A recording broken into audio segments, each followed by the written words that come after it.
down that camera and strap in. It's time for a new episode of TogChat Live. It's an open mic night for photographers. Get ready for 60 minutes of your photography questions in real time with answers from your host, Joe Edelman.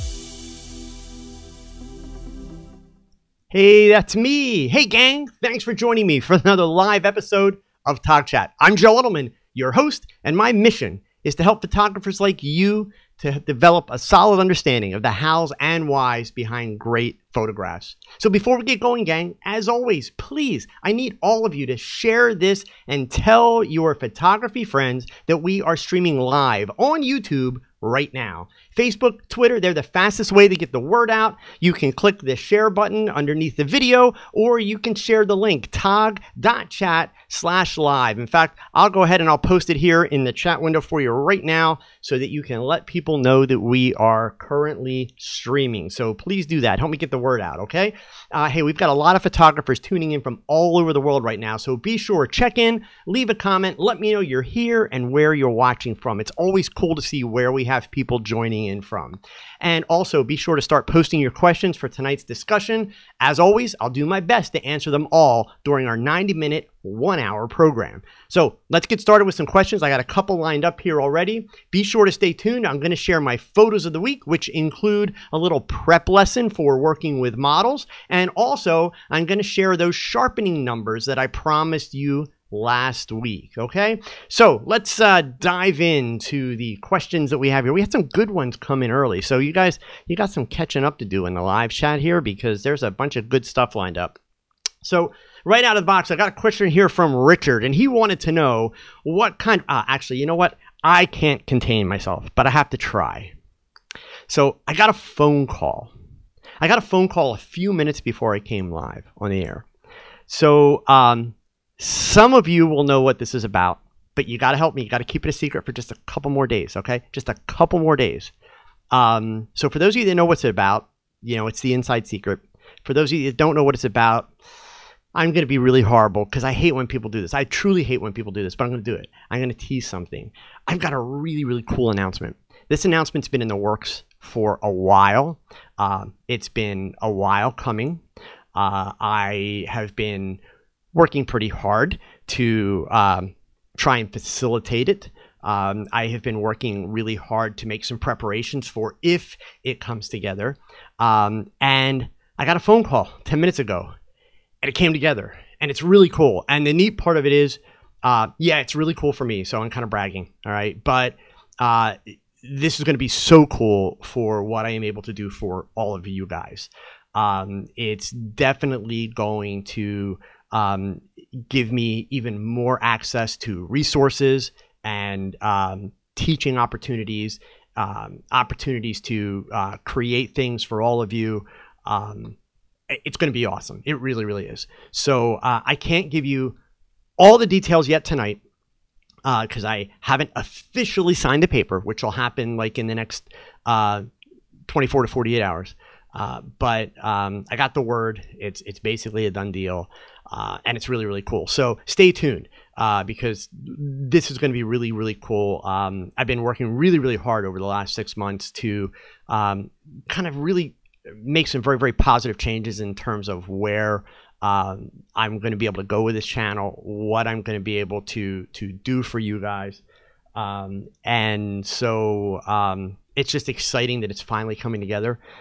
So anyway, that's it. Okay. All of that being said now, let me get back to this. I'm sorry, because we're not here to talk about me.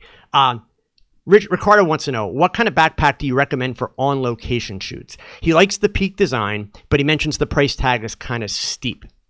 Okay, so here's the thing about bags, Ricardo. Bags are kind of ridiculously expensive. And I have to admit, before I give you my answer, you know how like some people have like a shoe problem? You know, and some people have like a hat problem, and, you know, other people have like a jacket problem. I've got a bag problem. I've got way too many camera bags, okay?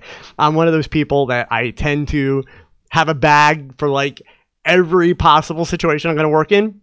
And I am not encouraging you that you should go out and do that.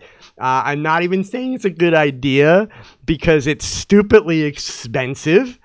And you know, you would think I would have been smart enough by now to like try and get a bag sponsor like Think Tank or Peak Design. The worst part of it is I haven't gotten a bag sponsor. I should. But let me answer your question. So there are, there's only one, well, actually I shouldn't say that. There's two backpacks that I use. They're both Think Tanks. So unfortunately, Ricardo, they're both kind of expensive because Think Tank's not cheap. All right. In fact, I was just packing one. I'm going on a small trip with my wife next week.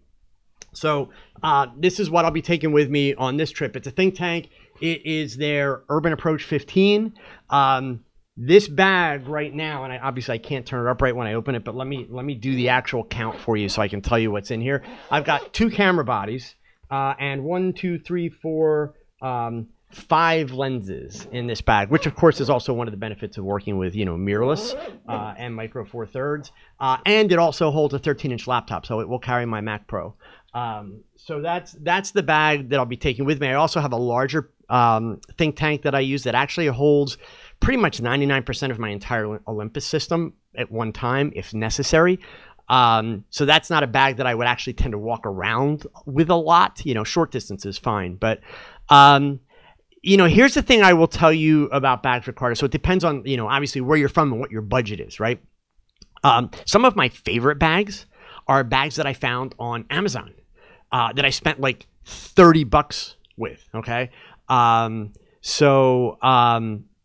You know, the challenge when you do that, right? There's a couple things. Number one, read the reviews on the bags and see if you're reading any bad news about the stitching and the quality of how the bag's put together, right? So if you're going to buy a cheap bag, this is stuff you got to look for.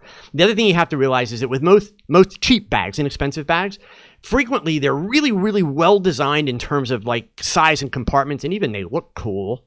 But what they don't have is they don't have a lot of padding. So understand that like all those padded inserts that you get in the expensive bags, like the Think Tanks and the Peak Designs and that, you can buy those kind of padded inserts separately from several different companies. So I've got a few bags that I've purchased on Amazon that are actually like cool. They look like, you know, fancy dress clothing type of, you know, bags. And then I've gone out and I've bought my own inserts really inexpensively and essentially made the bag very, very functional because the bag as it came didn't have a lot of padding in it. So that would be, you know, my advice there. But, you know, unfortunately it's kind of one of those things. You got to work with what budget you have and then find the stuff that's going to meet your needs the best. Here's the tough part. When you buy bags online, the challenge is, you know, without seeing the bag, without measuring it, unless your spatial skills are like amazing, it's really hard to be absolutely sure, like, is this bag going to fit your needs and do all the things that you know, really need it to do? So it is worth it if you are local to in a town where there's a photo retail. Like here in Allentown, we have Dan's Camera. You know, you guys hear me talk about Hunt's Photo and Video all the time. You know, in New England, down in, you know, Texas, there's Fort Worth Camera. There's Precision Camera. Out west, there's Sammy's. Oklahoma, there's Bedford. Indianapolis, there's Roberts. You know, there's loads of them around the country. If you can go to a camera store to find a bag, that's going to be your best bet because then you can actually, you know, put stuff in it, try it out. But if you can't do that, try and buy from a place like Amazon where you've got a good return policy. So that way you get the bag. If it doesn't fit what you need, you realize you went too small or you went too big, you return it, you pick a new one. That's the best thing I can tell you there. But I'm a big fan of Think Tank. Yes, they're expensive. I own 3 different Think Tank bags. The Peak Design stuff is okay. I just ultimately preferred Think Tank for my purposes because Think Tank in particular has some really good bags for people that fly a lot, just in terms of their design. Like the bag that I use for travel has wheels on it, has an extendable handle, but it is small enough that it fits under the seat in front of you, and it'll sit in the overhead on a commuter flight because if I fly locally, I'm flying on smaller planes. So yeah, so it's a little tough that way. But try and find a place where you can buy them, try them. That's really going to be your best bet in all sincerity. So Anand's got a comment here. He's happy to report that his shoot with a young teenager last weekend went very well. He acted cool and the team hit it off. Thanks for the tip. Awesome, Anand. I'm glad it went well. I look forward to seeing some of the photos in the Facebook group. In fact, for those of you that aren't members of my Facebook group, let me put the link in here. We would love to have you join. When you join, if you join, please make sure you watch the welcome video, follow the rules. It's not your normal kind of Facebook group. It's a little bit different. But Anand, I did want to follow up to your comment. I would love to have a video of you acting cool. Just saying, you know, it would be cool to see. Anyway, another question here. If your model didn't have a good sleep and the eye white shows a lot of red blood vessels and bloodshot, how do you whiten it? I found it usually looks less natural after post-processing, especially if I use a healing brush or a clone stamp. It loses its highlight and shadows or reflection on the eye white. Is Photoshop the only way to fix it? Thanks. Well, so let's take that in 2 levels here. So level number 1, the best way to avoid that problem is with proper prep, right? So since the word model was in the question, right? I am going to assume that we are, you know, actually preparing a shoot, that this is not like a portrait session where the person just showed up because they have to get their picture taken for work, something like that, right? But if it's a model, you should be doing prep.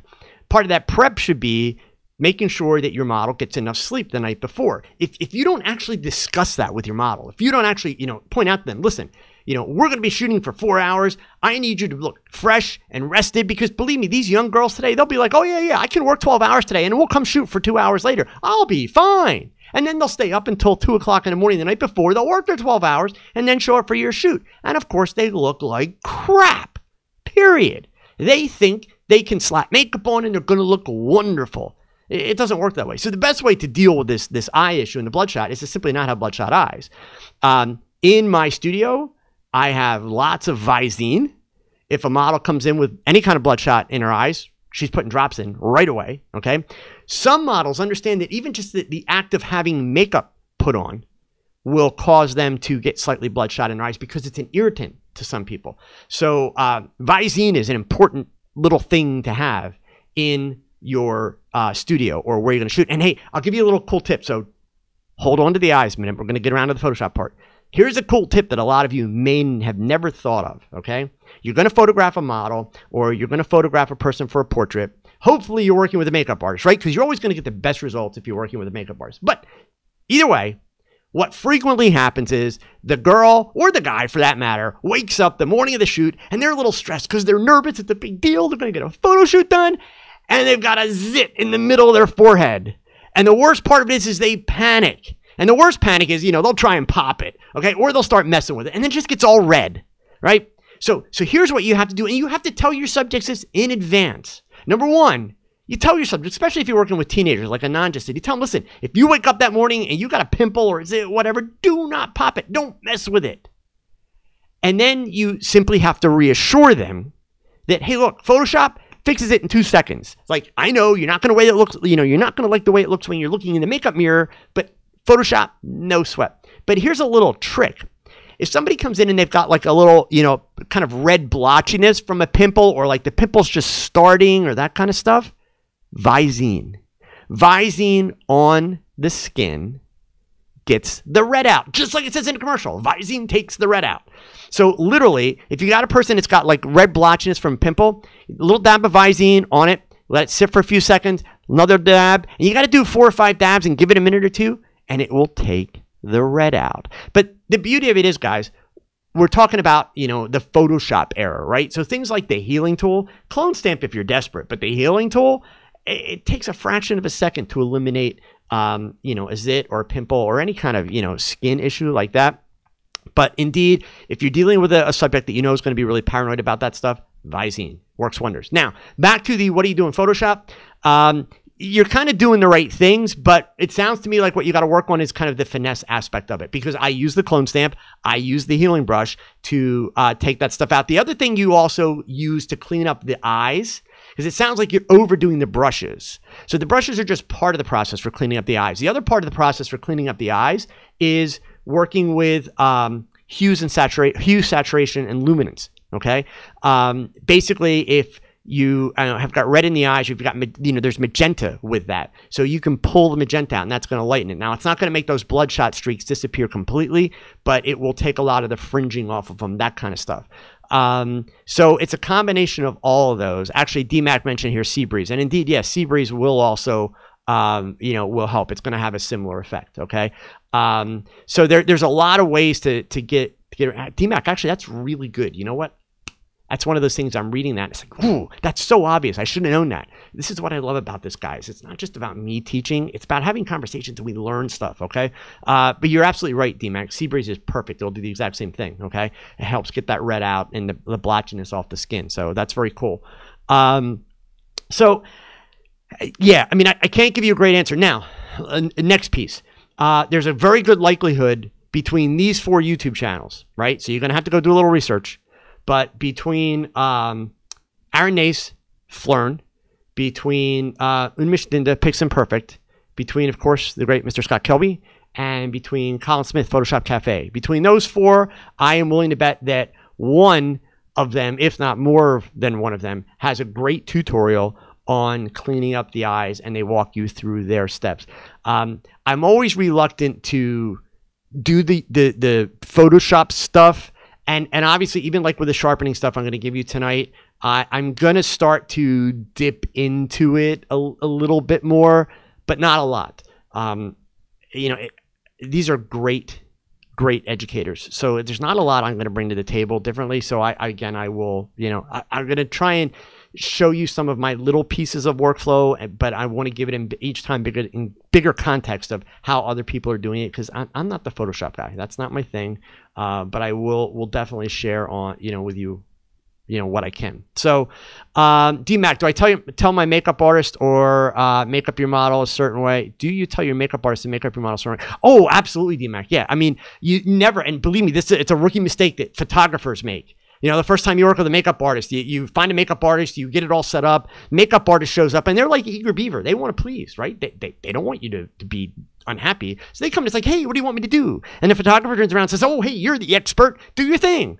And then you talk to the photographer a week later and they're bitching about how bad that makeup artist was. But yet they didn't give the makeup artist any direction. They just thought that the makeup artist was just, auto-magically going to know what they wanted.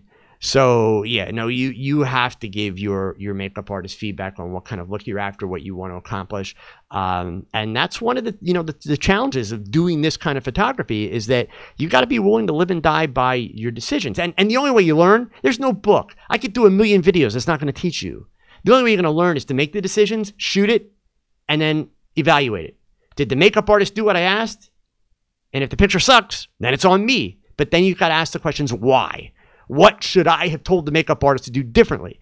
If the makeup artist didn't do what I asked, well, then it's a question of, well, was this makeup artist just like a jerk and ignored me? Or maybe I didn't communicate it properly, right? Don't always assume that, it's not you. I'll tell you straight up, when I'm giving direction to somebody and I don't get what I want, my first line of thought is that I do a bad job communicating. I'm going to give the person the benefit of the doubt, but that's kind of what you've got to you've got to work through. The great Photoshoppers. So obviously, number one on the list, hands down. So let me give them in order then. Okay. Number one on the list is without a doubt, Mr. Scott Kelby. He's the guy, he's the man, he's the one that started Photoshop education, period. Okay. And he's still at the top of the list. Number 2 on the list, I would have to put Aaron Nace, from Flern. That's Phlearn. I had the great opportunity and honor to be a speaker along with both of them Out of Chicago a few weeks back. They're both probably 2 of the tops. Third on the list is an up-and-comer who is taking the world by storm, and he's all the way from India. It is Unmish Dinda, from Pix Imperfect. That is his channel.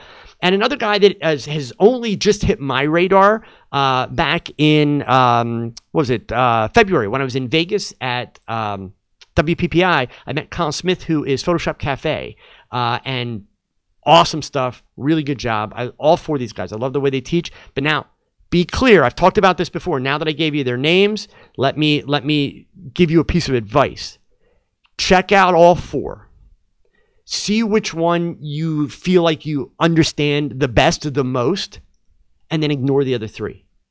Because the thing you got to understand about Photoshop, we could go to the bookstore, we could find 4 books on how to do Photoshop, okay? And we could pick something like, masking, whatever.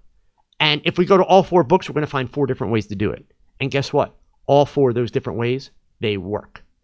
So the problem that you have with learning Photoshop, the more teachers you have, the more confused you're going to get until you really, truly understand the program. So you want to find somebody that you like the way they teach, you can connect with them, you understand, the way they're teaching you. Stick with that person whenever possible. If they've got something that's going to teach you what it is you want to do, that's who you want to follow. Simply because you are going to find that it is going to be a lot less confusing. Okay. And again, that's one of the big mistakes that people make with this educational process is, they listen to too many people. And while it's good to get a lot of input and it's good to kind of get a lot of different sides to things, that's much better for you when you have a better understanding of what it is you're trying to learn. When you're just starting out and you really know nothing about it, listening to too many people is just spinning you around in circles. So that's the thing that you've got to be, really, really careful about. Okay. All right. So let's see. Wazez, pretty new with Lightroom and Photoshop, also photography. What is my opinion on presets? Haven't decided on a color palette. I'm so changeable and indecisive. How can I decide? So first of all, like deciding on a color palette, that's like picking my style. I have a video. So here, let's go to my YouTube channel. Let me switch the screen over here. If you go to my YouTube channel and you click on the little magnifying glass and you type in the word style, right? So I'm going to encourage you, please watch this video. This video right here. What is your style? And basically, I'll give you the short version. But again, please watch the video. The short version is stop worrying about color palettes. If you're new to this, honestly, one of the most foolish things you could do is start trying to pick a color palette and define your style and your look. That's such a bad plan. You need to be trying everything. Don't define anything, because if you define something, you're putting yourself in a box. That's not creative. It's just not. So as far as using, what is my opinion on presets? Presets are great when you're not lazy. And what I mean by that is, let's use Instagram as the example. All the teenage girls, they love, all the Instagram filters. Well, those are presets. But all they do is like, click, filter, oh, click, filter. Ooh, I like that one. Click, oh, that one's better. Boom. And there it goes, right? That means their picture looks exactly like the 20 million other people that use that same preset as is. Presets are great if you're using them as shortcuts to get you into a range, and then you are going to manipulate them and manage them each individually. That's important, okay? So if you're looking for presets just for the sake of, click, boom, there, nah, that's just not the way to do it. That's not creative. I find that to be very lazy, and I don't see that as being particularly creative at all. So, okay. So Langston Ball, you're dealing with a photographer who has reposted 3 of your photos and slapped their name on them in the comments, not a new watermark. I've messaged them once, but no response at all. What do I do? And then he went on to say they cut the watermark out, by the way. Well, Langston, you got a couple options. Number one, I know a guy. No, I'm just kidding. I don't know a guy. You don't go that route. That was totally just a joke, okay?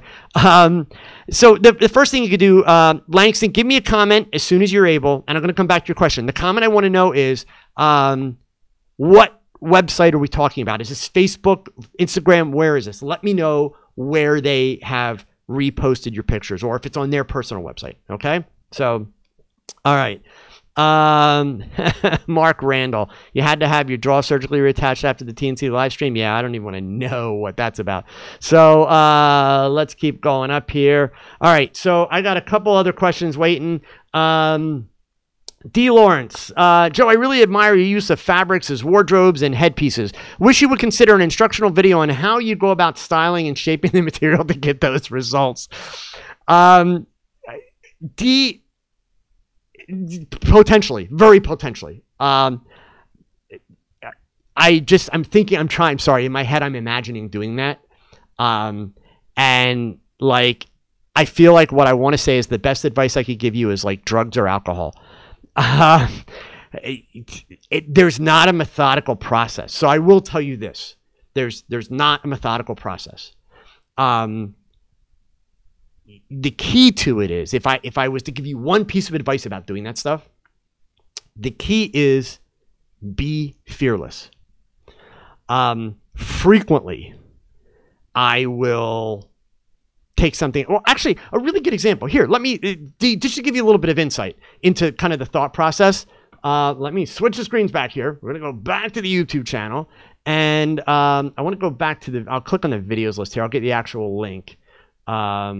So this was, whoops, where'd it go? This one right here. The fashion with yellow cellophane. Okay, I'm going to give you this video. All right. When you get a chance, watch that video, the fashion with yellow cellophane. In that video, I walk you through how I came up with the whole cellophane idea and that kind of stuff. Okay. Yeah, Ben Silverstein, that's a bad idea. But anyway, I'll give you guys answers in a second. Basically, D, if you're fearless, you're going to take something that you think, yeah, this might be interesting, and you're going to wrap it around your model, or you're going to drape it over their shoulders, or you're going to put it in the background, and you're going to shoot it. And then you're going to look at it and you're going to say, yeah, you know what, that sucks. But then you have to answer the question, well, what could I do to make it better? Right? And then you tweak it, you play with it, you twist it, you try and change it, and you work on improving it, and you kind of build it. So that video that I put the link in there, that's going to help you kind of get a sense of it. But yes, in the future, I think it's definitely something that I could maybe have a little bit of fun with, and I can tell you now, I can totally imagine me doing it. It's going to be a little bit kind of tongue-in-cheek in the sense that there's not a step-by-step, this is how you do it every time. But I think it would be actually a really great thing to try and share with you guys in a video, kind of how I do come up with some of these shots in terms of what's the catalyst. Because sometimes the catalyst is Pinterest. Sometimes the catalyst is Facebook. Sometimes the catalyst is something I saw while I was walking through a craft shop. Sometimes the catalyst is my dog. It's all over the place. It's kind of one of those things. It's about developing a creative mindset where you are always on the lookout. Right? And that's really kind of what it is. It's like you're on the lookout for things that are going to kind of get you started in the right direction. Okay. So, all right, let me address a question here. Ben Silverstein, I appreciate that you're trying to be helpful to Langston Ball by telling me to get in touch with Jason Lanier. So, first of all, do not get in touch with Jason Lanier. Last I checked, Jason Lanier is not an attorney. Okay. Because here's the thing. Odds are good Jason Lanier might give him advice and say what he did, but he's still not an attorney. So I don't really care what Jason Lanier says. So here's the appropriate advice to give somebody. Instead of going to some idiot on YouTube, me included, I'm going to give you my recommendation, and then I'm going to tell you how to double check that information, and then I'm going to tell you what you should do with it, and then you're going to go off and you're going to do your own due diligence. Because we're talking about legal matters. We're talking about copyright. We're talking about ownership of images. So, Langston, since you mentioned that it's on Instagram, it's super, super easy. Number one, okay? Reach out to them. If he hasn't responded, that's fine. Number two, what I would do, and this is not legal advice yet. This is literally what I would do, and I've done this in the past. I would place a comment on each of the photos, okay?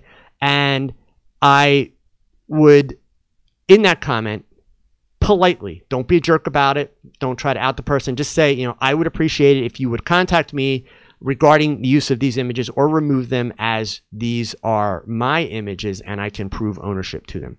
There's a very high likelihood that this guy's a jerk enough to just take your images that he's going to delete your comment. But do it. You've made the attempt then. So that's the second thing. Third thing then is you still don't need an attorney, okay? Because attorneys are bullshit. Sorry for all the attorneys that follow me.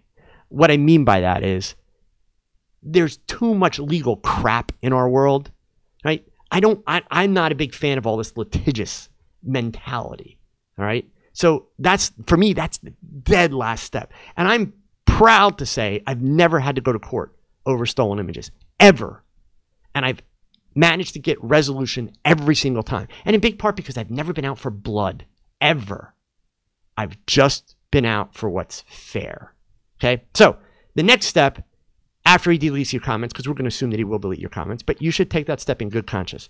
The next step is Instagram. If you go to the support section on the Instagram website, okay, Instagram, owned by Facebook, they are diehard supporters of the DCMA, DMCA, Digital Millennium Copyright Act, and they do adhere to it. There is a process by which you can say that you have, been infringed upon. Ben Silverstein, see, now, guys, look, stop. Ben, I'm going to ask you to stop commenting on this subject. Okay, I'm trying to be polite here, Ben, because your last statement is factually false. Absolutely factually false. Tony and Chelsea did not have the same problem, and they did not get 60 grand for the same problem. So please, Ben, Langston Ball is talking about a guy that put 3 pictures on Instagram. Tony and Chelsea did not win a court suit and get 60 grand for 3 pictures on Instagram. So, gang, look, I love it when people are helpful, but let's keep to the facts here. So, folks, all I'm saying is, maybe it would be a good idea, take a breath, and instead of typing, why don't you listen? Like, if you want a social hour just to talk, please go to another chat room. I'm not interested in that. I'm giving you my time to share my experience. Langston asked me a question based on my experience, and I'm trying to help him. And I'm not going to sit here and I'm not going to watch bad information go by in the chat room without addressing it. So, again, if we can truly be helpful, let's be helpful. But in doing so, let's get our facts straight. Because I know you mean well, Ben, but you are not helping with that information. Now, Langston, you will go and you will file a DMCA complaint. You will provide the proof that the images are yours, and that's simply by uploading the original images, with your watermarks on them, the full thing, all that jazz, okay? It takes you step by step through what you do. 99% of the time, they're going to remove the images. I have had to file the DMCA complaints many times in my career, and I've never had an issue with it. It's always been dealt with. It's always been taken care of, okay? The reality of it is, going to an attorney for pictures that are being stolen and put on Instagram, you will be spending money that you'll never recoup. You'll simply never recoup, okay? So, that's really your best plan of action. It requires a little bit of patience. Unfortunately, it requires a little bit of effort on your part, which sucks. And in that sense, if you're one of those people that's out for blood, well, then, yeah, you get an attorney, you get litigious and all that stuff, which is ridiculous. But the law is clearly in your favor. It's actually very simple. It's very cut and dry. And the good part of it is, for as much as we make Facebook and Instagram evil, they're not evil. Okay, yes, they have their problems, but this is all new technology we're dealing with. But the fact of the matter is, the DCMA supports us, the photographers, the owners, the creators of the images, with or without watermarks. It supports us, and it works. That system actually works, and it works very, very, very well. So, yeah, I mean, that's the easiest way to do it. And for me, and I'm not encouraging anybody to do this. Remember, I am not giving legal advice.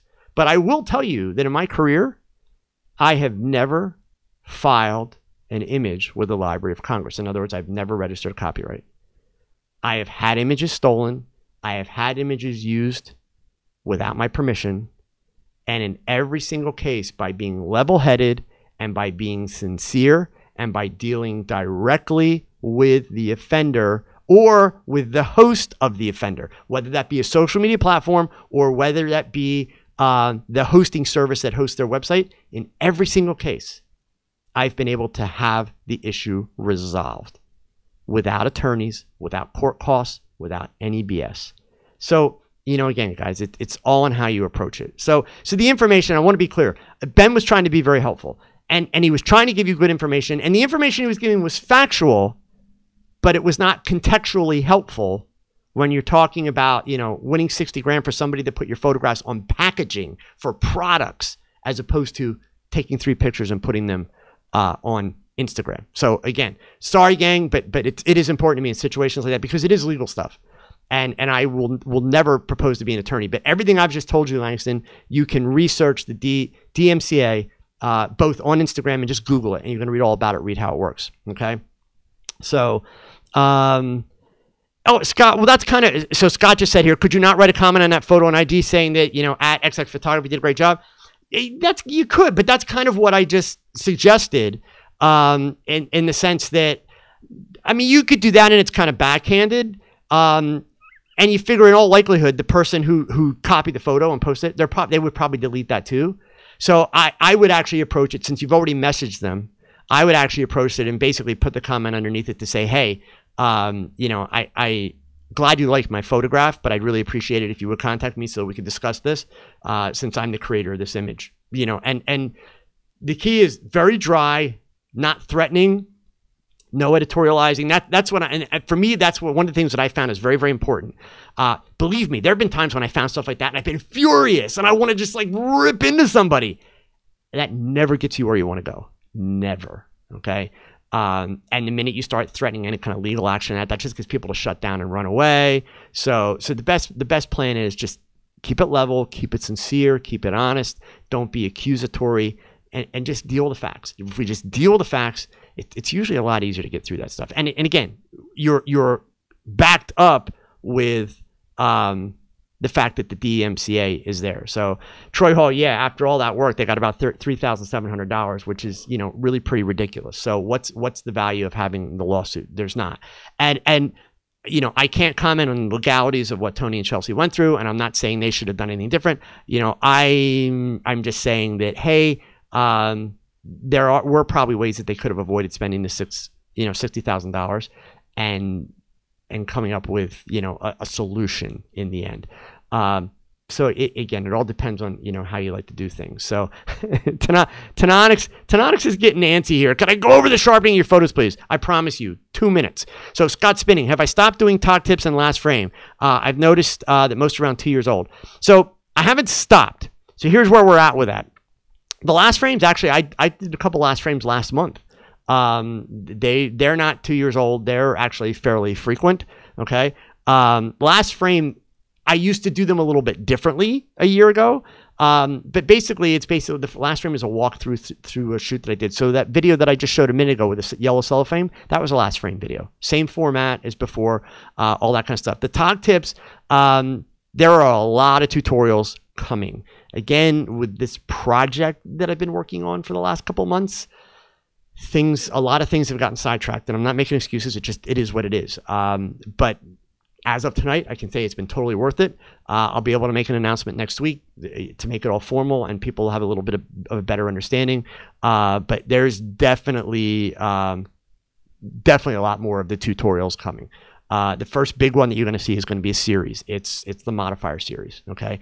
So I'm running a little bit behind on where I'd like to be with that, but it's coming and it's going to be very worth it. So, all right. Tanonix is begging / whining.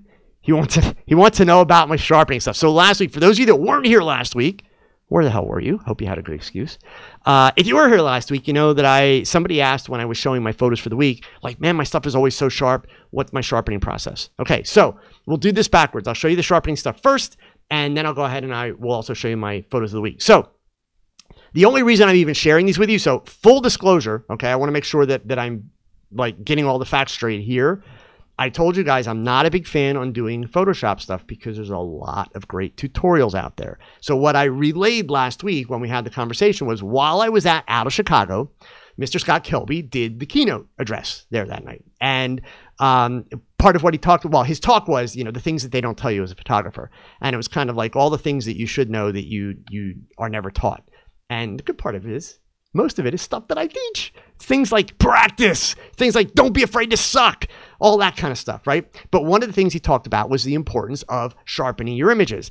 And he was kind enough to share the settings that he routinely uses. And the neat part of it was, I'm sitting there and like everybody, of course, the minute he starts that, everybody pulls their iPhones out and everybody's taking pictures of the screen because all the settings are on the screen. So I'm looking at these and I'm like, I'm pretty sure that's like right about where I'm at. And I was like, yeah, my numbers are like so close to his. I was like, whew. So it was kind of like affirmation. It's like, well, if Scott Kelby's doing it, I'm doing okay there, you know? And my numbers have been like a lot of trial and error over the years.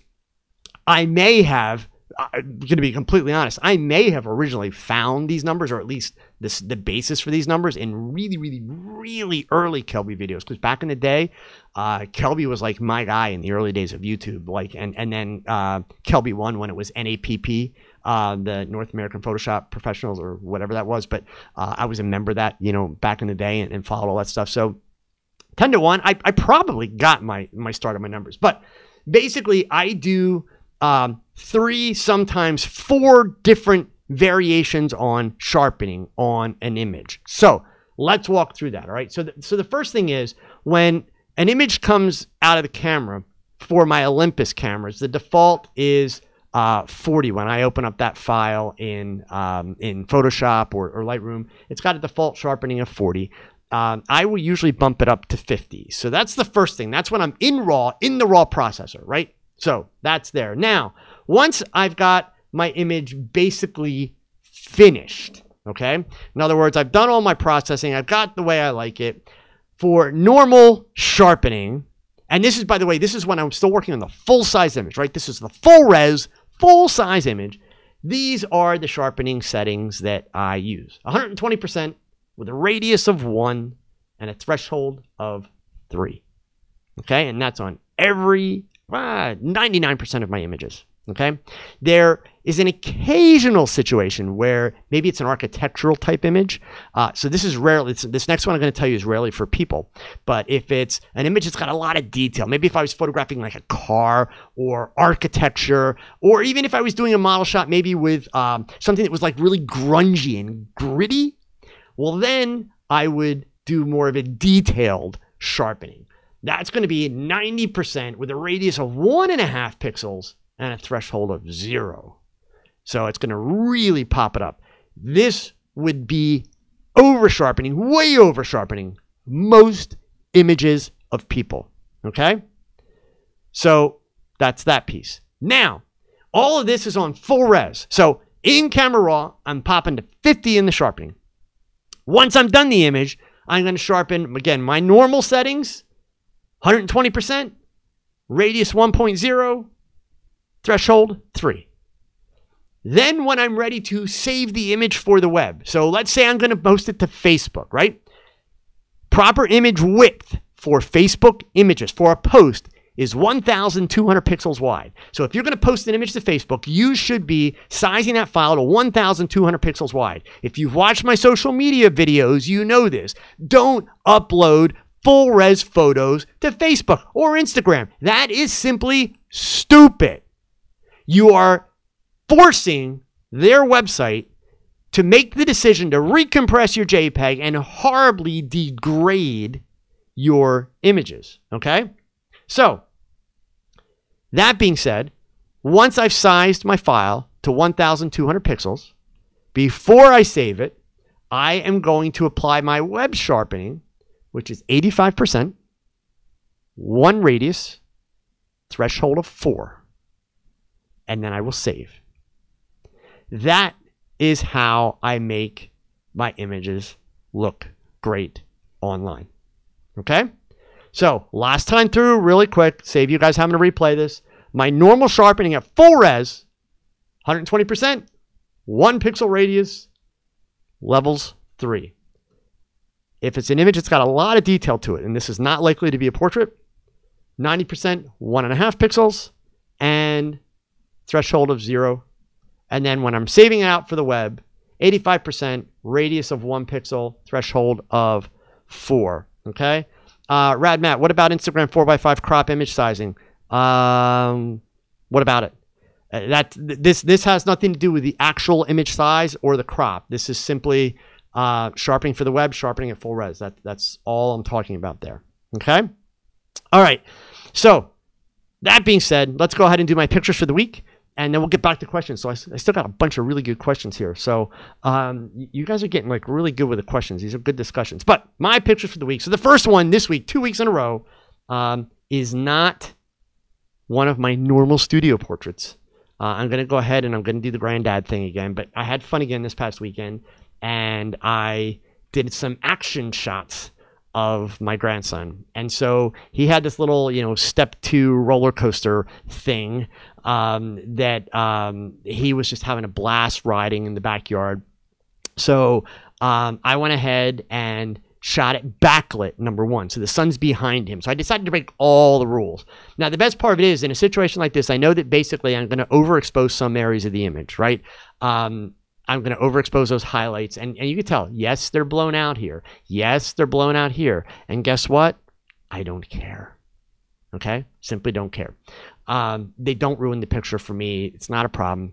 So I knew that, I wanted to kind of jazz this image up because this thing goes really slow, right? And, he's 3.5 years old, and obviously it's not a steep hill. So he's just kind of rolling along this thing, and he's repeating it over and over and over again. So I shot these with the Olympus, the OMD EM1 Mark II body. I shot them with the 40-150 f2.8 Pro lens. So for those of you that are full frame folks, this is the equivalent of an 80-300 millimeter lens. They are handheld, and they are shot at, I believe it's F16 or F22. You can check Facebook. I've got the pictures posted on there. But at 1/30th of a second, handheld. So this is all panning. And, of course, the key is to get part or all of the kid in focus. So I shot probably about 40 frames doing this. He made several trips up and down this thing as I shot these pictures from this angle. So one of the first things I did is I made it a point to be shooting pretty much, perpendicular to the track. So here's the track. I'm shooting here. I'm not on an angle at all. The reason for that is I wanted to make sure that whether he was at, well, here, we'll do it this way. If this is the track, whether he's at this part, or this part, I needed him to be in focus. So I picked an angle where he's going to be in focus the whole time so that I could switch to manual focus. I didn't want the camera trying to hunt focus or track focus, and as a result, change the focus while I'm shooting at a slower shutter speed. Then it's simply a matter of panning along with him and shooting. So I'm pleased to say I have more than one frame where I had perfectly sharp face like this one, and believe me, it's tack sharp, okay? But it is something, I haven't done it in decades. So it literally was, the first couple times I did it, it was horrible. I was either way ahead of him, way behind him, quickly kind of got the timing down, and then it was just a matter of getting the right, the right exposure and, not the right exposure, the right amount of panning and the right expression to go with it. So the other one I told you guys that I was going to share is a little tip for working with models, okay? So this is a shot. I showed this recently at a talk that I did, and as soon as this picture came up, people are like, oh, that's so cool. And I'm like, oh, God, no, you can't say it's so cool. It's horrible. And people are like, but it kind of looks neat. I'm like, no, it's horrible. And I'm dying to see if, guys, why do you need to see the pointer? What do you need to see the pointer for? I'm seeing people say you can't see the pointer. Did I say something about the pointer? Sorry, gang. I'm not sure why you needed to see the mouse. You're able to see the pictures that I'm showing here. This is the part we can't see any good part. Yeah, sorry guys, I'm not sure. I apologize if I skip something over there. I'm not. I think I might have been talking about the roller coaster. Oh. Guys, you know what? I'm sorry. Sorry. I got it. I'm a little slow tonight. You ready? So I wasn't actually trying to point to the track. I was doing this with my hands. So how dumb is it? So here, you guys want to have a laugh? While you couldn't see the pointer, I wasn't trying to point. I was sitting here diagramming it with my hands, and you didn't see any of it. So here, real quick, there's the picture. So the idea is, if this was the track, okay, here's me taking the picture. I didn't want to be in an angle where I was like trying to shoot at an angle to the track. I wanted to be at a point where no matter where he was on that track's only about 12 feet long. I wanted to be at a point where it was going to be in focus the whole time, okay? That's what I'm talking about. I promise I did it really well the first time. I really did. If it's not sound, it's being able to see me demonstrate stuff. You guys are so picky. Like, come on. Use your imaginations. I'm really kind of disappointed that you couldn't imagine what I was talking about. Sorry. So back to this picture. All right. The picture came up And people are like, oh my God, so cool. And I'm like, oh no, this is like the worst thing ever. And I'm waiting, I'm dying for somebody to type it in here about what is horribly wrong with this photo. So I'm going to talk for a minute, and I'm going to see if somebody, and especially some of you guys that are my patrons, or some of you guys that are like longtime followers, you should be picking this up like instantly. And I'll show you guys the better version in a second so that you can see why it's so important. But there is an element to this picture that is just like, yeah, Gordon, the hands are big, but it's not that. No, it's not the hands are big. There's something, you guys are looking at the right thing, but you're missing such an important piece. No, not too much light from below. Rough shots. All the shadows are where they belong.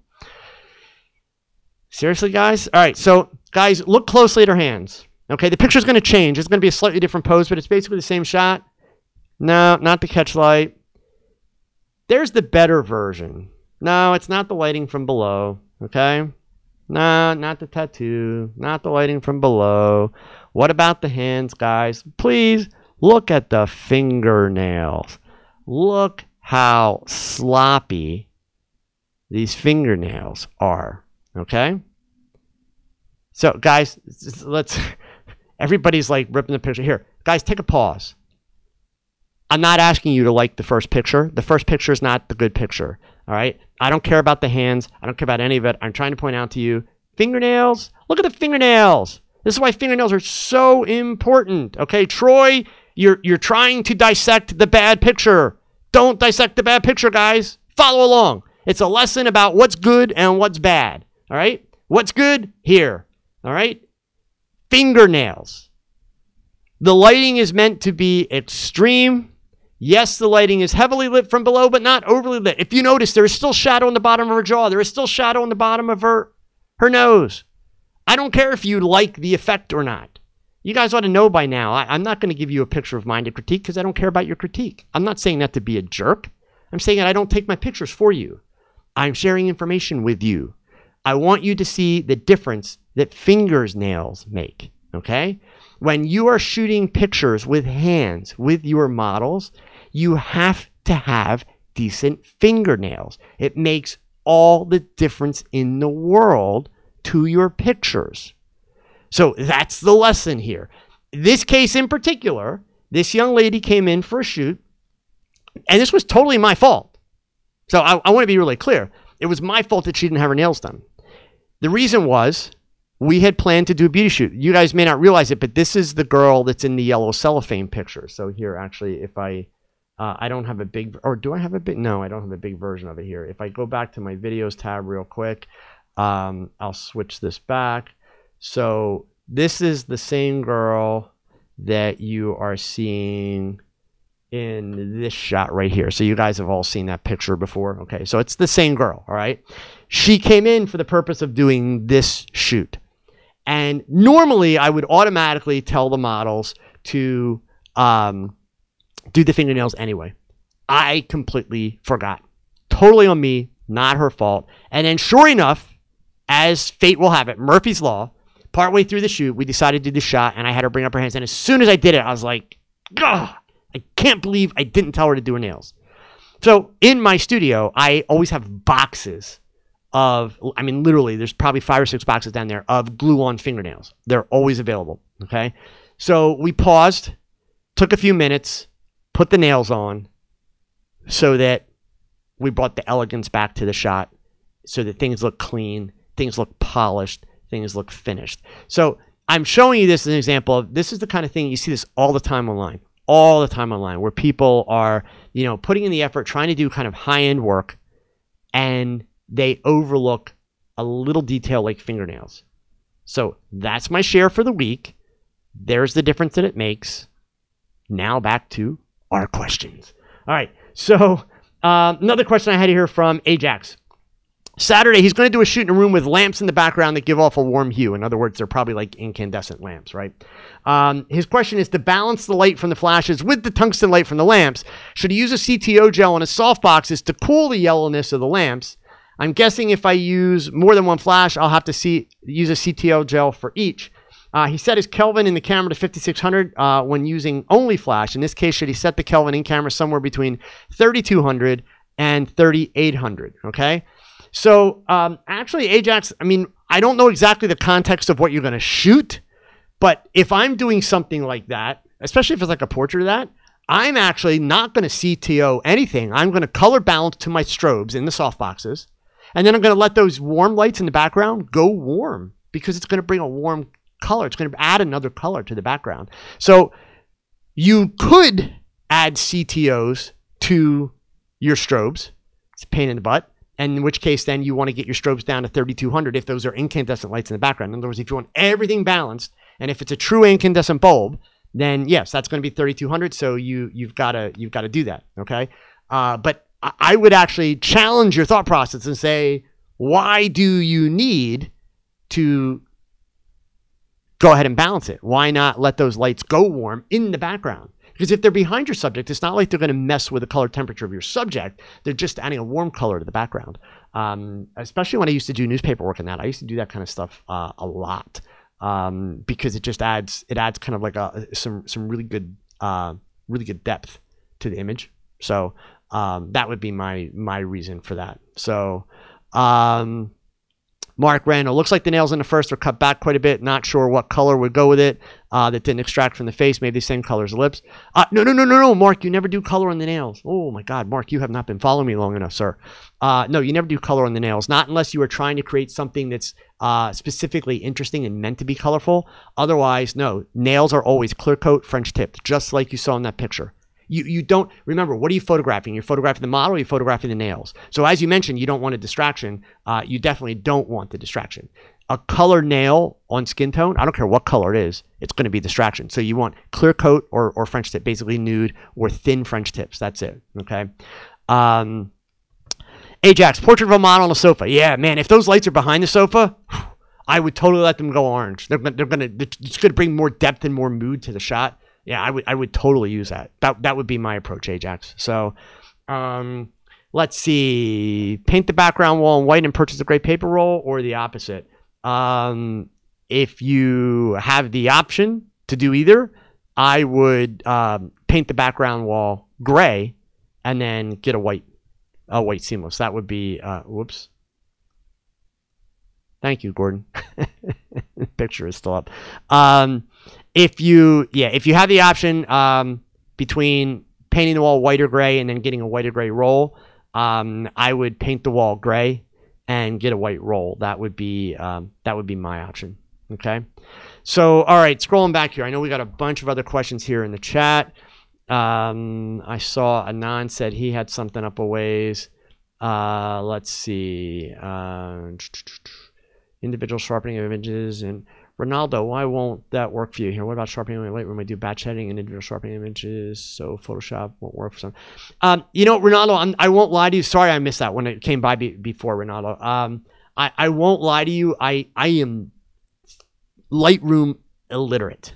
I'm not saying that with pride. I'm just being sincere. I can't stand Lightroom. And it's for one simple reason. I've said this many, many times. So anytime I say it, I like to explain why. Lightroom is a great program. Lightroom is perfect for an incredibly large percentage of the photography world. I would argue, as an aside, keep your eyes on Luminar, especially later this year when they come out with their digital asset management tools that go with it. You're going to see Luminar give Lightroom a serious run for the money. I guarantee it, gang. But that being said, with where we're at right now with Lightroom and Photoshop, I'm honestly, I would consider myself to be Lightroom illiterate. Lightroom does have does have sharpening tools. I don't know what all the options are. So again, this is one of the reasons why I don't do a lot of Photoshop tutorials. And when I do, they're obviously going to be heavily skewed towards, Photoshop and not Lightroom. Ronaldo, I would be willing to bet though, and again, this is kind of a gut feeling. I don't know if I'd be willing to bet with a little bit of research. There are probably some ways that you could do some batch things like that. And if you have Photoshop, I will say this, if you have Photoshop, you are able to use the Photoshop image processor tools, which are batch tools. So you could still, run your finished images through those batch tools in Photoshop, and it's an automated process. Like 3 clicks, boom, you're done. So what you want to do is you want to look up the image processor in Photoshop, and that would allow you to do that. Ishmael, thank you so much, man. I really, really appreciate it. So, Anand, you posted your question again. Thank you, man, because I saw it go by before, and so you're okay. Maybe I'm regretting that you posted it again. So the question is, you're shooting a group of 7 male strippers for their promo poster this weekend. We could totally go off the rails right here. He's restricted for space, and he's thinking of making a composite. How can he use a rim light studio setup like Joel Grimes better? Well, okay, I think I know what you mean by that. I've done something very similar to what you're talking about, and here's part of the decision you have to make. And I would encourage you. I'm gonna describe to you what the decision is. And then I'm going to encourage you to not listen to a single photographer to get your answer, including me. I'm just going to tell you, hey, here's an option. You go make up your own mind, right? What's to say that you couldn't light each of them with rims, composite the finished shot later, and understand that the only people that will realize that the lighting of that group is not physically possible are photographers. Everybody else is going to look at each of those male strippers and be like, ooh, wow, right? So I myself, I've done that. I've done groups where I've done that kind of rim lighting and put together a group, and it actually looks really cool. But yes, any other photographer is going to look at it and say, hey, wait, you can't do that. There's no way you could have gotten light there because there's somebody right behind them, and that wouldn't work, right? But honestly, that's, for 7 guys, and if you're in a tight spot, and even 7 guys in general is tough. 7 people in general is tough. If you really want like amazing expressions, you really want everything to kind of, pop and come together. So doing it as a composite is a great way to do it. I have a client that I still do work for, even though I'm not a client work right now. This has been an ongoing client. It's a medical facility. And once a year I go in and I photograph all of their doctors, and we put together this composite of like 28 doctors. And literally the way we do it is each doctor that, we photograph them in their white doctor coats, right? And basically we bring them on a set, and we reshoot all the doctors every year, even if they've been shot before. We do everybody each year so that their pictures are current. We come out, or the doctor comes out, because they schedule this in one day. We manage to get all 28 of these doctors at one time, which of course is a scheduling feat. So when they come out to me, I set this up in part of the lobby of their building. I set up a little studio, and I do a soft rim light because I do it on a white color background, like a slightly off-white background, okay? But I do have rim lighting on both sides, soft, not really harsh like the Joel Grimes look. And I photograph the doctor standing, facing this way, and this way. And then I photograph them seated, not like a portrait, but kind of sitting forward on a stool, kind of masculine if it's a guy doctor. And again, it's this way, and this way. And then I go in for the close-up and I do portraits this way, and this way. And essentially what I deliver to the client is all of these images so that they have essentially a media library for next year. And then what they do is they'll take and they'll do every year they update. They have this big, literally 4-foot print that they do every year in their lobby, which is a composite of all the doctors. And their PR person, has a graphic designer. They have actually do the composite. I don't even have to do the composite.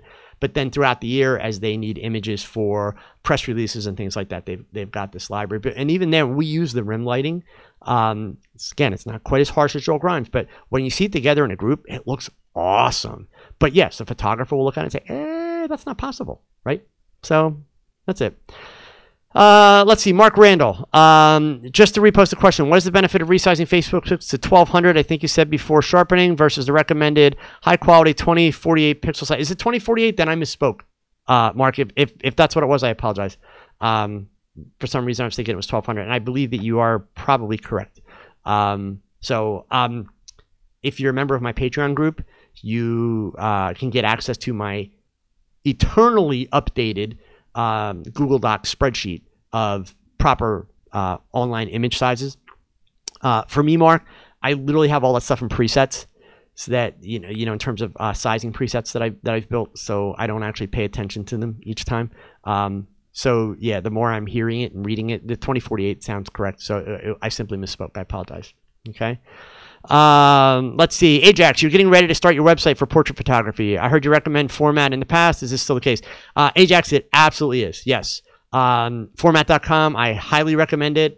Folks on my website, you can get, in fact, here, let me go ahead and find it for you. I'll switch over the screen. On my website, underneath the contact one here, you'll see a link called Industry Discounts. You click on that link, you can find discounts for interfit gear, spider holster stuff.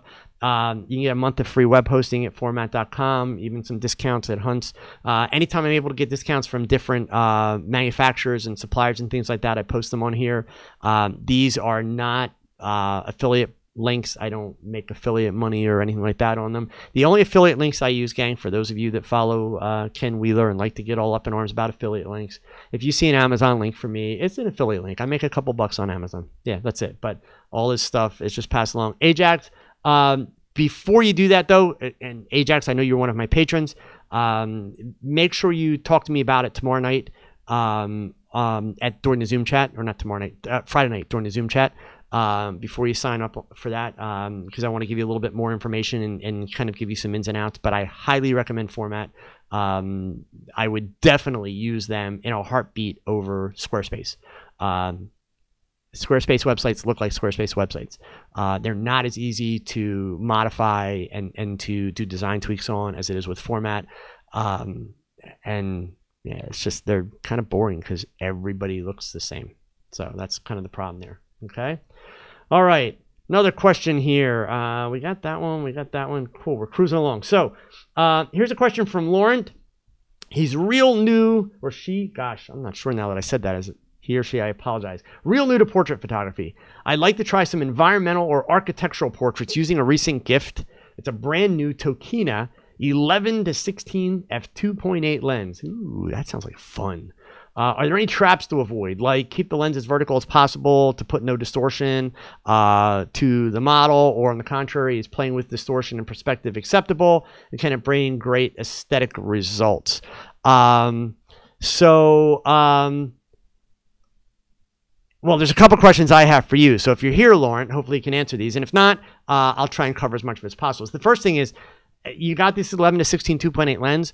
What format camera is this being used on? Are you using it on, APS-C or full frame? Because that kind of changes, actually pretty dramatically, that changes the perspective you're going to get. But you actually covered the bulk of it. The more vertical the lens is, in other words, no tilts, the less distortion that you're going to have. Understand that with a lens that wide, just getting too close to your subject, you're going to create distortion. You're going to create a bowing. So really what it comes down to is, are you using it for creative results or not? That lens for traditional type portraits would be a horrible portrait lens. But you started out, your question was environmental, architectural portraits, etc. So yes, if you're using the lens as part of kind of a creative, piece, then yes. I would say it would be a very fun lens to work with regardless of the sensor format. But indeed, do understand that anytime you're going to get close to your subject with a lens like that, you are going to start to pick up some distortion. So that will happen. So, okay. Oh, you're here. So it's an APS-C Nikon D5300. Yeah. So that makes it not quite as bad. It's going to be, like kind of a 15-32 or so. But yeah, I would be the first to say, don't try to do a traditional portrait with it. We have a conversation going on here. Mark Randall, you are determined to just have conversations here, aren't you? Even after we had our conversation today in the Facebook group. Okay. So we're just going to make this easy here. All right. So sorry, guys. Yeah, I mean, the 11-16 on APS-C, you can have a lot of fun with that. It's simply a matter of understanding that you are going to have some distortion. So, okay. SRO Digital, I'll get your question in just a second. Don't worry. So, Rough Shots. Joe, what are your thoughts on fine art nude photography? I can't find your Vimeo videos on the subject. I last watched them maybe a year ago and was inspired by them to dip my toes into the field. So, A couple of things. One, my thoughts are, hey, it's a lot of fun. I do it when I have the time. Obviously, it's not a part of my business. I don't make a lot of money doing it. Every now and then I'm commissioned to do a fine art shoot, fine art nudes, okay? I do have some videos that were on Vimeo. I took them as well as my fine art nude galleries offline back in March. So they've been offline since then. It's possible that they will come back in the next couple of weeks.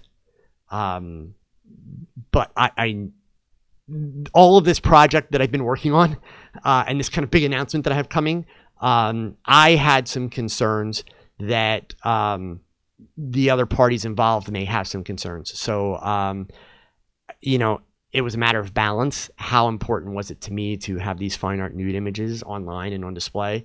It's not that important to me. So, so that being said, I hope to bring them back. But that's actually part of a discussion that's going to occur in the next 48 hours. And I'll let you know. But it's fun. You know, my thing about fine art nude work is it's fun to do. For me, it was a great way just to kind of do something different. You know, I think most importantly, kind of like the conversations that we had or that I've had in the past about working with models and that, there's a fine line when you're doing fine art nude work, right? It's that idea of, you know, what's beautiful to one person is trash to another and vice versa. I think that, you know, if you're going to do fine art nude work, I think that you have a responsibility to make sure that you're producing work that is truly respectful. You know, my driving point whenever I'm doing that type of work is, will the woman in the photograph find it beautiful, and will other women find it beautiful? So I do find that for me, it's not about necessarily my taste. I mean, fortunately, it's very, very rare that I come up with a picture that a female looks at and says, oh, I don't like that. But that can happen. And when that does happen for me, that's like, oh yeah, that's got to go away then. Like, I don't want that. That's kind of, you know, my metric. And as far as like the posing tips and that kind of idea, rough shots, I'll tell you what I could do, and I would gladly do this for the folks that are in my Patreon group. So if you're a member of Patreon, which you can do, by the way, gang, you can do Patreon for $1 a month. So I'm not trying to squeeze money out of anybody, but you can join Patreon for $1 a month. I would be very willing to go ahead and share them in the Patreon group so that the patrons have access to them. I'm absolutely fine with doing that. In fact, here I will put the link in here. So for those of you that are here that are my patrons, and I know there's a few of you here, if you would really like to see me do that, and that, just let me know. And then on Friday, I'll make sure that I load the stuff up in time for our Zoom chat. There's my Patreon link. But otherwise, you know, the next time we're back here for TogChat, I will potentially be able to give you guys an answer on that and put those up. And by the way, I just said the next time we're back here for TogChat, we can all do a collective bummer. There will be no TogChat next week. I'm taking a week off. 1 week off. That's it. Just 1 week off. No TogChat. I'll be out of the country, and instead of trying to do it from a hotel room where I'm going to be dealing with ridiculous, you know, internet access, I'm just going to take a week off so that I can come back. And then the cool part is the week that I get back, that's I think it's either July 31st or August 1st, whichever that Wednesday is. I will have a bunch of new stuff for you guys, and I'll be able to talk a whole lot more about all this cool stuff. So, but yeah, so there's not going to be a TogChat next week, but I will report back to you on the fine art nude stuff. Either way, I promise. Okay. All right. So SRO Digital. If I had the choice, what would I choose? Two Godox 8200s with the 2-head smart bracket kit, or one Godox 600, or one X-Storm 2 400 or 600 with a Godox power generator 800, not studio work. For me, I would go with the two Godox 8200s. Which I believe is exactly the opposite of what Mr. Randall was telling you. So, you know, you can decide who you want to use or whose advice you want to follow there. Canadian Source Rex, if you're in Montreal, I actually have downtime and I've got free time Wednesday, Thursday, and Friday of next week. I'm literally going to be hanging out. This trip's actually for my wife. It's a conference that she's attending. So, you know, I'm kind of going along. So the beginning part of the week, we're going to do some of the touristy things, but Wednesday, Thursday, Friday, she'll be conferencing during the day, and I'll just be wandering around finding some things to photograph. So let me know. SRO, my reason for doing that is that, number one, and of course this is all, based on price and if you can afford it, right? So, you're asking me to spend your money here. The Godox 8200s are great strobes. Having two of them actually gives you two strobes as opposed to one. So you kind of have to ask, oh man, Mark, you just don't give up. Mark, look, I'm going to be polite, man. I tried to give you honest answers today. So, you can do me a favor and you can just listen, right? Or just tell me and save us both the trouble. I'm just going to ban you because I'm really not in the mood. I came on this show in a really good mood tonight. So let me try and answer the question, since his question strictly says, Joe, if you had the choice. So I think your name is Mark, at least that's what it says. So, maybe we can just try and get along here, right? Thank you. So, SRO Digital.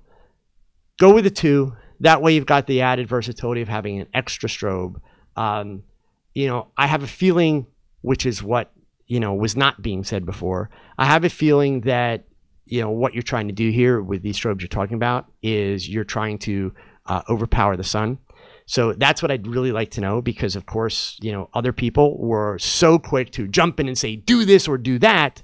What I really want to know, to help you with the proper answer, is what are you going to shoot? Okay. Saying that it's not studio work is fine, but what are you shooting? So that's where the real answer is going to come in. So give me that and I will get into more depth and give you what you need. Okay. So let's see here. Where are we at? Scrolling back up. All right. So next question. Kyle, could I address how to prep a client for a portrait session? Maybe you already have a video. So actually, I do. There's a couple things. All right.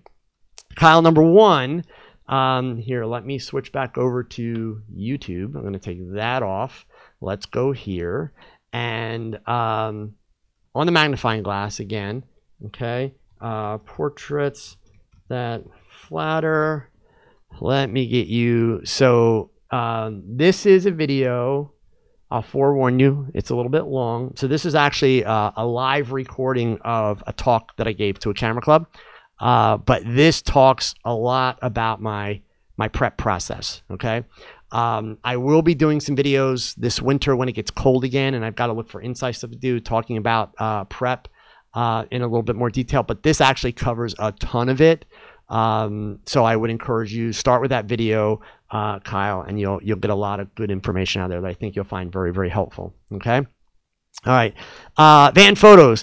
Do I still recommend the Honey Badger? Hell yeah, man. If you're doing studio work, Honey Badger is a great strobe. And I showed that discount link a few minutes ago.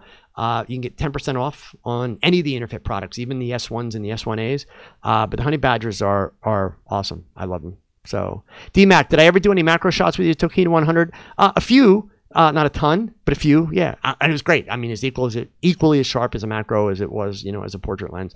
That lens is just, that lens to me is something that unfortunately all companies and all lenses should achieve to be. It's a great product at an extremely reasonable price. And so, again, not to get the whole debate going, but that was a piece. That wasn't the big piece, but that was a piece of my change the micro 4/3. You're getting incredible quality for considerably less money. So yeah, but that Tokina lens, if I'm shooting an APS-C or a full frame at this point, that would be in my bag for sure. Great lens. Okay. Let's see. James Hedman, you asked about my sharpening. Yeah, so I went over that. So make sure you go back and rewind that. Raj wants to know, when am I going to be in DC? Raj, I don't have anything scheduled in DC, but I can tell you in November, I'm going to be, let's see, the closest I'm going to be coming to November, as it stands right now in November, I'm going to be in Delaware at the Horizon Photography Summit. So here, let me go back to my website. I'll show you where you can keep track of my schedule, okay? Let me get the homepage up there. Let me switch the screen back. So if you go to my website, up at the top here, Lectures and Workshops, just click on that Lectures and Workshops tab at the top. And then it'll take a second for the page to load. And so this Horizon Photography Summit, November 3rd and 4th, and it's actually going to be November 2nd, 3rd, and 4th. So for those of you that are in the Mid-Atlantic area, this information will be going up actually this weekend. I'm waiting for them to launch their website. So as soon as they launch theirs, I'll be able to launch mine. On Friday, November 2nd, I'll be doing a full-day workshop. And I don't do a lot of workshops, but the good part is they're organizing it. So all I got to do is show up and teach. It's going to be a full-day portrait lighting workshop. We're going to have 2 models. We're going to have a makeup artist. It'll be a full day, small group, 8 to 10 photographers tops, okay? And it's going to be a 7-hour workshop. And then on the 3rd and the 4th, I'll be doing talks on social media, talks on creativity, talks on fashion portraiture at the Horizon Photography Summit. So that's the closest that I have scheduled. I told you guys last week I'm going to be down in Austin, Texas in December. I also found out today that I will almost definitely be speaking at Photo Plus in New York. You know, it's one of those deals. I don't have the contract in hand yet, but I will be presenting at Photo Plus for Olympus. So yeah, so you'll be able to see me there in New York as well in October. So hopefully I'll get to meet a bunch of you then. Okay. Let's see, front range photography and drone. Okay, fewer photographers understand the rules of photography, but yet think that their natural light or underexposed sky is the best ever. How do we educate the photographic society to help the craft? Wow, front range. That's a tough question. So front range, do me a favor, and I'm not going to pick on you, but I'm curious from my own research, and we're running out of time here, so I want to tackle this one.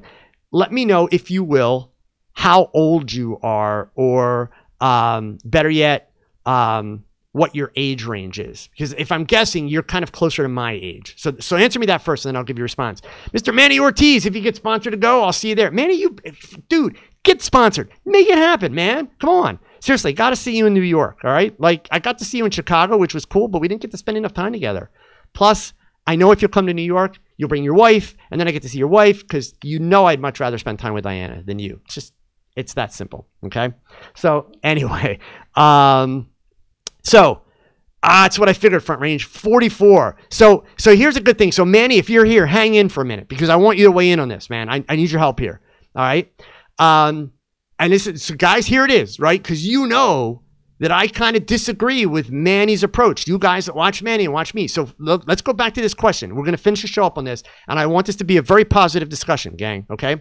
So he's asking, fewer photographers understand the rules of photography, but yet think that their natural light or underexposed sky, Manny does underexposed sky and does it really, really well. So let's be clear, right? Is the best ever. How do we educate the photographic society to help the craft? So here's the thing, and the reason I asked Manny to stay for this, and Manny, you can weigh in. Give me a second to get started here, but you can definitely weigh in. Front range, I think the challenge is this. So Manny's a guy, you guys know that I have mad respect for him. I think that the stuff he's doing is absolutely awesome, especially for considering the amount of time he's been involved with photography, all this kind of stuff. If you watch Manny and you follow Manny, which you should be, he takes a very, very different approach to a lot of things than I do. So it would probably be easiest to argue, I think, if we had to kind of give things labels, right? I think it would be easiest to argue that my approach is probably definitely more of a traditional approach. It's grounded kind of more in the traditional techniques, the traditional foundations, grounded a little bit more in kind of the science pieces, worrying about what would be considered proper exposure, which is a relative term, right? Worrying about things like, inverse square law, all that kind of stuff. Manny's approach has all the same technology. That's the thing. And this is the thing that I think we have to be really honest about. Like we look at some of these youngsters like Manny, all right? And we say, well, yeah, but they're not following all the rules. And this is the perfect example of why do the rules matter? And this is the challenge that I think we have to look at, front range. So, and I don't want to put words in your mouth, front range, but I think what you're trying to say, because I know, and I've watched Manny, I've watched his videos, I've talked to Manny. His approach to much of the technique is very different than mine. But that doesn't make mine better, and it doesn't make his better. The key word in that sentence was different. I would argue that overall, his work is better than mine. I wish that I had the eye at his age that he has. And he's just getting started. Just think of the possibilities that he has ahead of him. I'm very jealous of that. I'm not going to lie about that. So the fact that he doesn't use all the same, solid traditional approaches. One of the best examples is the video that he has where he photographs his wife, Diana, and he talks about underexposing the image so that he doesn't blow out the sky. And you guys know that, what do? I blow the sky out. I like the blown out sky. He doesn't. That doesn't make me right. It doesn't make him right. It's two completely different styles. But at the end of the day, I could look at that technique that he does and I could say, oh my God, but it's really underexposed and it's relying on dynamic range to kind of fix it. But if we're being honest, that's an old school mentality, right? The way I learned photography, that just seems backwards. But who cares? Look at the end result. Look at what he gets out of it. And the only people that care about how did he get it, right? I mean, let's be real. The only people that care about how did he get that end result are people like you guys with cameras, people like me, people like him, right? Those of us that are talking about it. His subjects, in that case, his wife, but anybody, okay? The people that are in the pictures, they look at the pictures like, oh my God, that's cool. That's all that matters. That's absolutely all that matters. And I promise you, I've met his wife. She doesn't care how he does it. She just cares that he makes her look good. Because, man, he'd be in trouble if he made her look bad, right? Let's face it. So, so that's the thing. So I think what we have to look at, Front Range, so here would be my advice. So I'm Front Range, I'm not trying to say that you're wrong for thinking what you're thinking, but here's what I think that we need to focus on. Because I agree with you, and I believe Manny would agree with you, that we have a responsibility to educate people in a way to help the craft, in a way to improve. I'm a big believer. Guys, look at what I do on YouTube, okay? Look at what Manny does on YouTube. We do what we do for the greater good, right? A lot of photographers would just take their knowledge and use it to make more money than the next guy and move on. And they're not wrong for doing that. They're not wrong. But here we are in a situation where we're sharing what we do. We're sharing what we know. We're sharing what we learn for the greater good so that everyone benefits. So Front Range, my suggestion or my approach to your statement is that I think we all do have a responsibility. We all have to work very hard. And I think Manny does this every bit as much as I do to educate newer photographers and younger photographers on the things that really matter. So yes, my background, I have an intern that's suffering through this right now.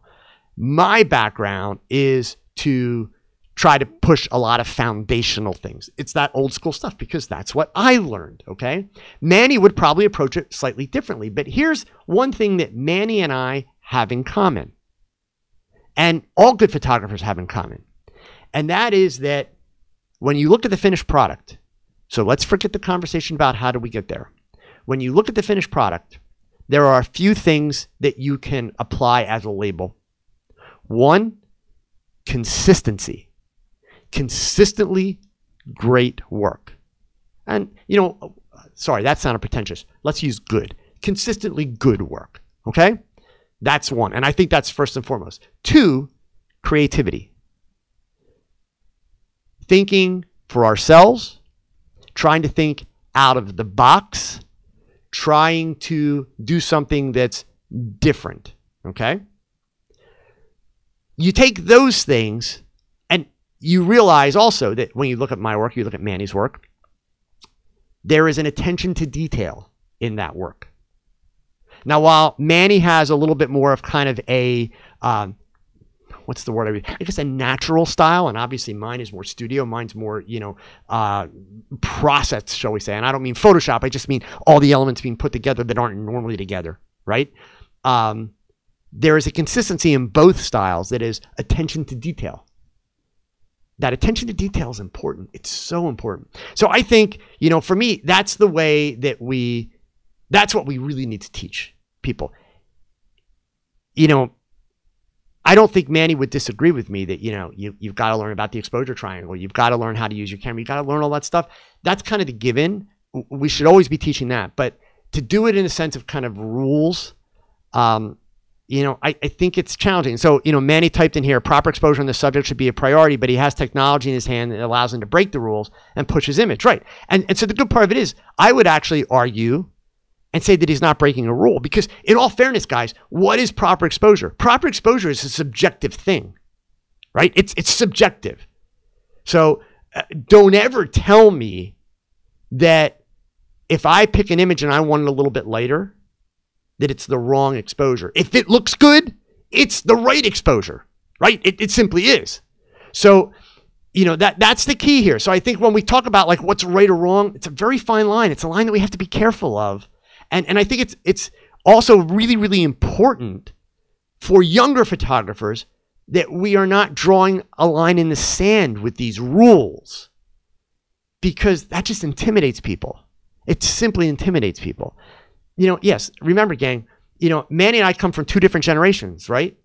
I came from that generation where photography was a skill set that you had to put a lot of effort into learning, because you needed a dark room, you needed all this stuff. You didn't have the internet. It's the dark ages. So I could look at a guy like Manny and I could say, yeah, but man, I worked twice as hard.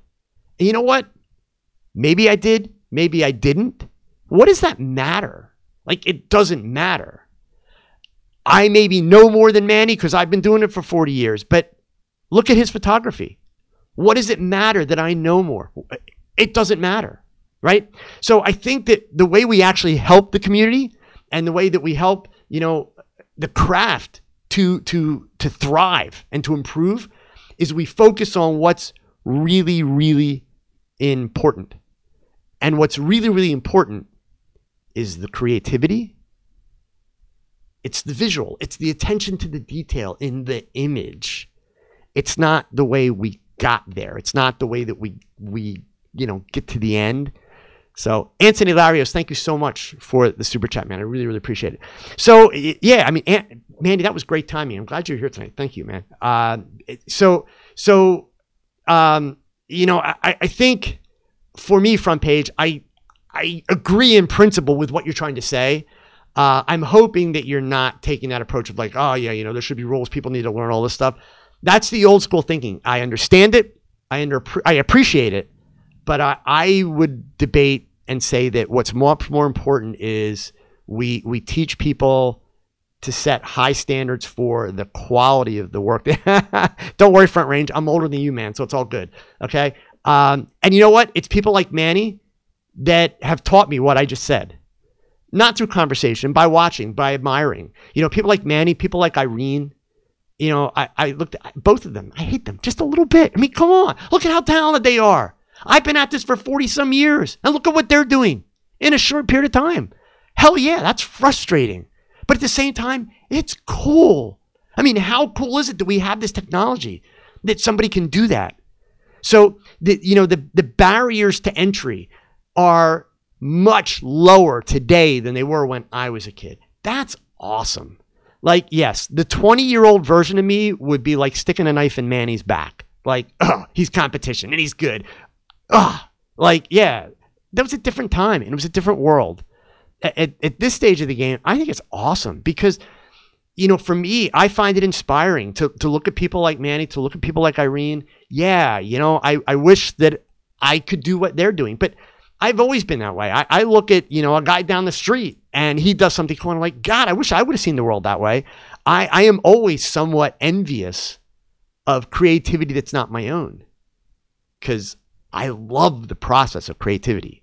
So when I see a great idea and I didn't come up with it, Manny, thank you, man. Thank you so much. When I see stuff like that, it's like, it's just inspiring and it drives me because I am competitive. Manny, that's something Manny and I share a lot. We are both very competitive. Okay. And for me, when I was younger, it was about being the best. And I could tell you honestly, that was wasted energy. It was wasted energy because I'm never going to be the best. I can only be the best at what I do through my eyes. That's all any of us are capable of being at any time. That's all we're capable of being. And the sooner that you find satisfaction in that, the sooner you can have tons of fun doing all this stuff. Like literally, that's the key. So anyway, on that note, that's like a great place to to finish. So, hey, Manny, seriously, thank you, man. Really appreciate the super chat. I'm really glad you showed up tonight. I feel like I should be paying you for that. It was perfect timing. So, guys, remember, next week, I'm taking a week off. When I come back, I've got some huge announcements. The announcements will come out while I'm gone. So make sure you're following my social media, Facebook, Twitter, Instagram. Big announcements in the next couple of days. Super, super excited. Big honor. And I promise you, while, I'm going to brag a little bit, this is really cool. This opens up a ton of opportunities for me to do some really, really cool stuff that I've been wanting to do for a while for you guys. It's going to completely change the game. So really, really, really excited. In the meantime, Zoom chat Friday night for all the patrons. I hope to see you there. For those of you that are in my Facebook group, I will do a live check-in tomorrow night. We'll do some image reviews. And please, gang, since it's going to be like a week and a half, and since we did 90 minutes tonight, I need you guys to not give me 180 minutes, but 360 minutes. Come on, 360 minutes in a week and a half. Well, actually, it's going to be 2 weeks before I'm back, right? So 360 minutes. Camera in your hands, taking pictures. But whatever you do, thanks again. Remember these words. Thanks for watching another live episode of TogChat. Now go and pick up that camera and shoot something, because your best shot, it's your next shot. So keep learning, keep thinking, and keep shooting. Adios.